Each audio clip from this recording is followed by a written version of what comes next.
আজ আমার হেয়ার স্টুডিওতে এসেছিল লিটিল আংশিকা। লিটিল আংশিকা বললাম কারণ হচ্ছে ওর একটা ইউটিউবে চ্যানেলও আছে যার নাম হচ্ছে লিটিল আংশিকা। তো ওর হেয়ারটা ফার্স্টে আমি খুব ভালো করে ওয়াশ করে নিলাম। ও কাটিং করতে এসছে আমার কাছে।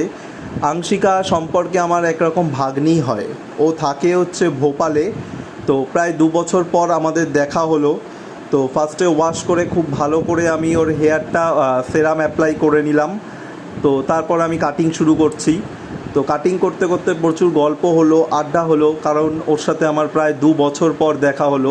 ওকে লাস্ট যখন দেখেছিলাম অনেকটা ছোট ছিল, এখন দেখি অনেক বড় হয়ে গেছে, চুলও বেশ বড় হয়ে গেছে। তো ওর একটু স্টাইলিশ কাটিং দরকার। ও আমাকে এসেই বলেছে যে মামা আমাকে স্টাইলিশ কাটিং করে দিতে হবে, বাচ্চাদের মতো কাটিং করলে কিন্তু চলবে না। তো আমি বললাম ঠিক আছে, বেশ তাই হবে তোমার কথা মতোই। তো ওকে আমি একটা বব কাটিংয়ের টাচিং দিয়েছি। তো